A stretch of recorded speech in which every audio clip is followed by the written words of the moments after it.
Cricket राशि के दर्शकों, आपका स्वागत है। मैं हूं आपका होस्ट आशीष शुक्ला। सनराइजर्स हैदराबाद भारी पड़ी चेन्नई सुपर किंग्स पे, यानी पैट कमिंस भारी पड़े महेंद्र सिंह धोनी अपने थाला पर।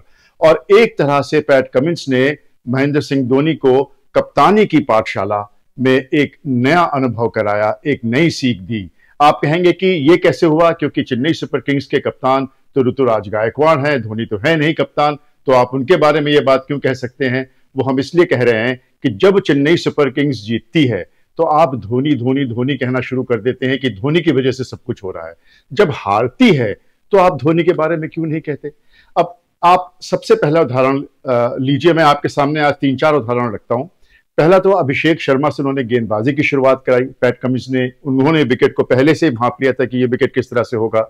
यह गलती चेन्नई सुपर किंग्स से हुई। आपने मुकेश चौधरी से शुरुआत की, जिनके एक ओवर में 27 रनों ने एक तरह से पूरी तरह से कमर ही तोड़ दी चेन्नई सुपर किंग्स की। फिर आप धोनी की एक और बात पे ध्यान दीजिए। धोनी बैटिंग करने के लिए सिर्फ 4-5-6 गेंदें खेलने आते हैं। धोनी बहुत लंबी बैटिंग करने के लिए आते नहीं है। अगर आपको लंबी बैटिंग करनी ही नहीं है तो आप इम्पैक्ट सब की तरह क्यों नहीं आते? आप विकेट कीपिंग करिए, पूरे 20 ओवर विकेट कीपिंग करिए और बैटिंग में ये ऑप्शन ओपन रखिए चेन्नई सुपर किंग्स के लिए कि वो किसी और बैट्समैन को ट्राई कर सके। सोचिए अगर कल समीर रिजवी होते, जब रविंद्र जडेजा से शॉट्स नहीं लग रहे थे, तो अगर समीर रिजवी होते तो हो सकता है वो कुछ और कर सकते थे। रविंद्र जडेजा स्ट्रेट शॉट मार नहीं पा रहे थे, स्क्वायर में गेंद इतनी धीमी आ रही थी कि वो उसका फायदा नहीं उठा पा रहे थे। तो ये एक धोनी की और कमी थी जिसका फायदा पैट कमिंस ने उठाया। अब पैट कमिंस की आप दरिया दिली भी देख लीजिए।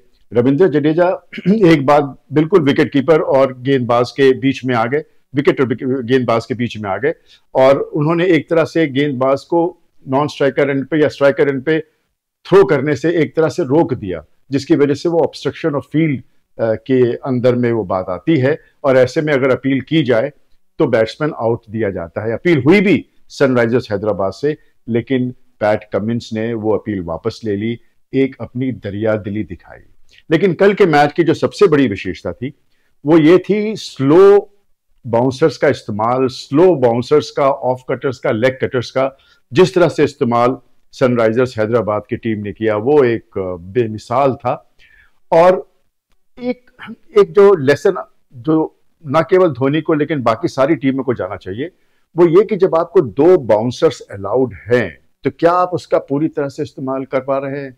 अगर विकेट तेज है तो समझ में आता है आपने गेंद तेज बाउंसर मारी और आपने उसका फायदा उठाया।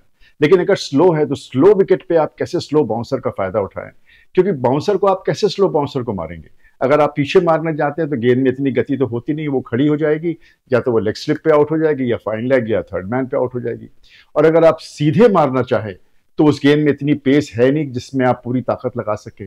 डैरिल मिचेल के अगेंस्ट कितनी बढ़िया कप्तानी पैट कमिंस ने की। उन्होंने लॉन्ग ऑफ और लॉन्ग ऑन बिल्कुल अंदर की तरफ वो लेके आ गए, जिससे कि डैरिल मिचेल जो बिल्कुल स्ट्रेट शॉट्स मारते हैं पावरफुल, वो नहीं मार पाए। तो पैट कमिंस की कप्तानी सनराइजर्स हैदराबाद को कहां से कहां लेके आ गई है।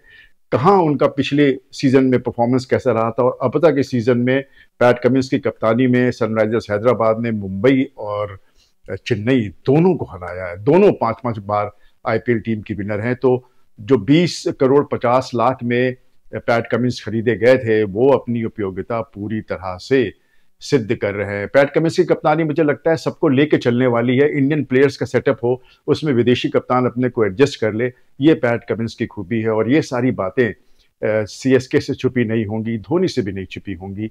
और जहां बात सीखने की है, जहां क्रेडिट देने की है, वहां पैट कमिंस को क्रेडिट जाता है। पैट कमिंस धोनी से भारी पड़े हैं इस मैच में और हर बार हर कोई नई बात सीखता है और ये नई सीख महेंद्र सिंह धोनी के लिए होगी। आज का मैच है जयपुर में, राजस्थान रॉयल्स और रॉयल चैलेंजर्स बेंगलोर के बीच में। रॉयल चैलेंजर्स बेंगलोर के 3 टॉप ऑर्डर के बैट्समैन तो मैंने आपको बताया स्कोर कर ही नहीं रहे हैं। फाफ डू प्लेसी हो गए, ग्लेन मैक्सवेल हो गए, कैमरॉन ग्रीन हो गए। इन तीनों ने मिलकर अब तक कुल 159 रन बनाए, कुछ 19-20 का औसत है। और जिस टीम की विशेषता सिर्फ उनकी बैटिंग हो और ये बैट्समैन फेल हो रहे हों तो कोई स्कोप रहता नहीं है, भले ही आपकी टीम में विराट कोहली हैं। एक बात और जो रॉयल चैलेंजर्स बैंगलोर को परेशान करेगी वो ये कि विराट कोहली जयपुर में आईपीएल में रन बनाते नहीं है। अब ये क्या वजह है तो किसी को नहीं मालूम, लेकिन जयपुर में विराट कोहली फेल होते हैं। और इस बार जो राजस्थान रॉयल्स का बॉलिंग लाइनअप है वो इतना बेमिसाल है। नामदेव बर्गर हैं, ट्रेंट बोल्ट हैं, आवेश खां हैं, युजवेंद्र चहल हैं, रवि अश्विन हैं, ये bowling lineup, test bowling lineup पर जो अपनी विकेट पे अच्छी तरह से परफॉर्म करना जानता है। आरसीबी की एक उम्मीद होगी कि राजस्थान रॉयल्स कई बार बहुत अच्छी शुरुआत करती है आईपीएल की और बाद में बिल्कुल लुढ़क जाती है। पिछली बार 4 मैच लगातार जीते, उसके बाद लुढ़क गई थी। आज इस बार 3 मैच लगातार जीत चुके हैं, शायद उनका फिर से एक डिप आने का मौका है। शायद इस इतिहास के पन्ने से रॉयल चैलेंजर्स बैंगलोर को थोड़ी सी संतावना मिले, थोड़ा उत्साह मिले, लेकिन सच्चाई ये है कि रॉयल चैलेंजर्स बैंगलोर कमजोर टीम लग रही है राजस्थान रॉयल्स के सामने। जिस दिन राजस्थान रॉयल्स के ओपनर यशस्वी जायसवाल और जॉस बटलर फायर करना शुरू कर गए, उस दिन बाकी टीमों के लिए बड़ी मुश्किल होने वाली है, क्योंकि उनकी बॉलिंग लाइनअप तो अच्छी है ही है और रियान पराग इस समय सुपरस्टार की तरह राजस्थान रॉयल्स के लिए बैटिंग कर रहे हैं। अपना स्कोर कार्ड भी हम बता दें, कल की हमारी प्रेडिक्शन सही थी कि चेन्नई जो टीम चेस करेगी वो जीतेगी, और वही हुआ। कल हैदराबाद ने चेस किया और वो मैच जीता। इसके बाद हमारे जो स्कोर कार्ड है उसमें 17 मैचों में हम 13 मैच हमारे सही गए हैं, या 18 में 14 सही गए हैं हमारे। और कल हम देखेंगे कि हमारी प्रेडिक्शन कैसी गई थी, और अगले मैच के प्रेडिक्शन के साथ भी हम आपके सामने हाजिर होंगे। संडे है कल, 2 मैच होंगे, तो दोनों की प्रेडिक्शंस के साथ हम आपके सामने हाजिर होंगे। तब तक मैं आपका होस्ट आशीष शुक्ला क्रिकेट राशि की तरफ से आपसे विदा लेता हूं। Goodbye, good luck.